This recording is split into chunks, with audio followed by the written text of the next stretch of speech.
नमस्ते, सत श्री अकाल, आदाब। मैं एडवोकेट हैरी, लाइव पुर्तगाल बा हैरी की तरफ से आप सभी का स्वागत करता हूं। दोस्तों, मैंने अभी 2-3 वीडियो डाली थी। अपना सिस के रिलेटेड डाला हुआ था, आपका नेपाल एम्बेसी के रिलेटेड डाला हुआ था, और जिसका प्रपोज रिजेक्शन आया हुआ है उसका डाला हुआ था। इन सारी चीजों में मुझे बहुत सारे लोग का मतलब ये है कि अगर मुझे 100 लोगों का कॉल आता है तो कम से कम 50 से 60 लोगों ने मुझे ये बोला कि सर हम कोर्ट केस कर देते हैं, सर जी हम ट्रिब्यूनल का प्रोसेस कर देते हैं, कोर्ट केस कर देते हैं, हर चीज में कोर्ट केस कर देते हैं, सर मेरा फेक पीसीसी है, कोर्ट केस कर देते हैं, सर मेरा कार्ड अप्रूव हो गया है बट आ नहीं रहा है, कोर्ट केस कर देते हैं, सर जी मेरा जो प्रपोज रिजेक्शन है कोर्ट केस कर देते हैं, सर जी मेरा कार्ड नहीं आ रहा था, या मेरे क्या कहते हैं आर्टिकल 92 का मुझे अभी मतलब मेरा बायोमेट्रिक हो चुका है, मेरा अभी इतने टाइम से मतलब कोर्ट से बायोमेट्रिक हो चुका है और सारी चीजें होती है तो कोर्ट केस कर देते हैं। सर मेरे फैमिली यूनिफिकेशन का कोर्ट केस करके मुझे अपॉइंटमेंट आई थी, मैंने अप्रूवल के लिए डाला था, 6 महीने हो चुके हैं, 3 महीने हो चुके हैं, मुझे अभी अप्रूवल का पेपर नहीं आया, फिर से कोर्ट केस कर देते हैं। ये हमारे लोगों का कोर्ट केस करने का क्या ऑब्सेशन है मुझे समझ में नहीं आता है। अपने जितने भी इंडियन, पाकिस्तानी, नेपाली, बांग्लादेश भाई हैं, मुझे सवाल है, आपको क्या लगता है कोर्ट केस हलवा है? कोर्ट केस इतनी फास्ट प्रोसीजर हो जाता है कि भाई जज ऐसा बैठा है, आपने कोर्ट केस डाला और 2 दिन में आपको रिजल्ट दे दिया? नहीं, आप रियलिटी को वेकअप कर लो, वेकअप टू रियलिटी। ऐसा नहीं होता है। कोर्ट केस में कम से कम 4 से 6 महीने लग रहे हैं। आप जिनके कोर्ट केस ऑलरेडी लगे हुए हैं उनको पूछ लो। कई लोगों ने तो ऑलरेडी कर दिया है, सर सिस आया कोर्ट केस करो, कंट्री आउट आया कोर्ट केस करो, हर चीज में कोर्ट केस। भाई हर चीज में कोर्ट केस मत करो। क्या बोलूं मैं, मतलब 3 जून से पहले वाले भी आ रहे कोर्ट केस करो, सर हर चीज में कोर्ट केस करो, मत करो। कोर्ट केस करने से आपको कोई बेनिफिट नहीं होता है। 4 से 6 महीने का टाइम लगता है। लॉयर्स उसके लिए आपसे 600, 800, 1000, 1500, 2000 यूरो ले लेते हैं। ठीक है, हर चीज का एक प्रोसेस है। प्रोसेस में जैसे मैंने अभी वीडियोस में बताया था कि आपको पिटीशन डालना है तो पिटीशन कोर्ट में ही नहीं जाती। पिटीशन आप आईमा को भी भेज सकते हो, पिटीशन आप पुलिस स्टेशन में दे सकते हो, पिटीशन आप डीपीएक्यू डिपार्टमेंट में दे सकते हो, और वो पिटीशन है। कोर्ट केस का इसका कोई लेना देना नहीं है भाई। मत कोर्ट केस करो, हर चीज के लिए मत कोर्ट केस करो, क्योंकि कोर्ट केस से आपको रिजल्ट आना ही नहीं है। और जो आपका काम आप कर रहे हो, जो आपका आईमा का रिलेटेड टीआरसी फंसा हुआ है, जो भी है उसका कोर्ट से कोई लेना देना ही नहीं है, समझो आप। आपको कोर्ट केस पता है कहां से स्टार्ट हुआ था? जब फैमिली की रीयूनिफिकेशन की अपॉइंटमेंट नहीं मिल रही थी, आईमा नहीं दे रही थी, तब लोग कोर्ट केस करने लगे सिर्फ अपॉइंटमेंट लेने के लिए। ठीक है, अब कोर्ट उसमें इंटरवेन कर रहा था कि भाई आईमा आप कोर्ट अपॉइंटमेंट क्यों नहीं दे रहे हो बंदों को?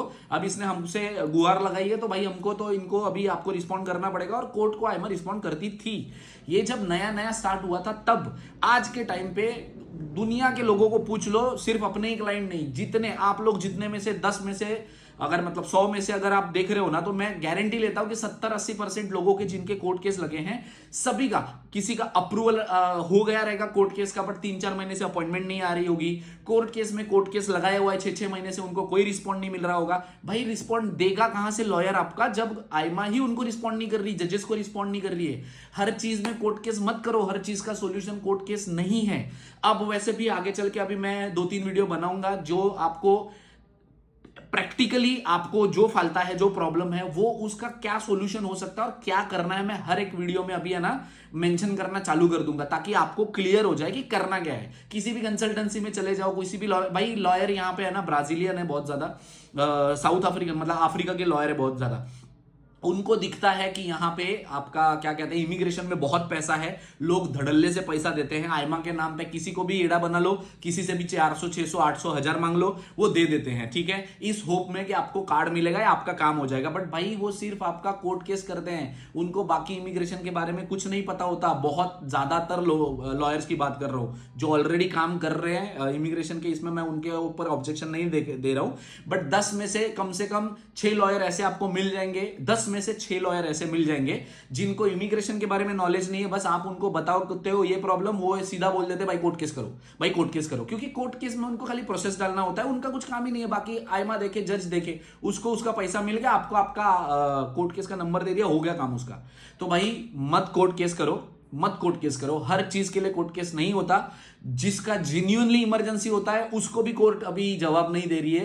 एक्सीडेंट हो जाते हैं लोगों के, यहाँ पे ग्लोवो चलाते हुए, राइड करते हुए, उनके ऑपरेशन के लिए जब वो कोर्ट केस डालते हैं कि इमरजेंसी में उनका ऑपरेशन करना, तो उनकी भी इमरजेंसी 6-6, 8-8 महीने लटक जाती है। भाई प्लीज हर चीज के लिए कोर्ट केस मत करो। कोर्ट केस सिर्फ अभी फैमिली की अपॉइंटमेंट नहीं अवेलेबल है 1-2 साल से, इसकी वजह से वो करते हैं, तो दैट इज ओके। अगर आपको परमानेंट कार्ड लेना है तो उसके लिए अगर कोर्ट केस करते हो ठीक है, बाकी सारी चीजों के लिए कोर्ट केस मत करो। एक सिंगल पिटीशन आता है, पिटीशन बनाओ और पिटीशन बना के भेजो रजिस्टर सीटीटी से, वो लॉयर का काम है। लॉयर को बताओ मेरे को कोर्ट केस नहीं करना है, मेरे को पिटीशन डालने का है, अर्जेंसी का डालो या वेरिफिकेशन का डालो, क्या आपके डॉक्यूमेंट्स क्या हो रहे हैं उसका डालो।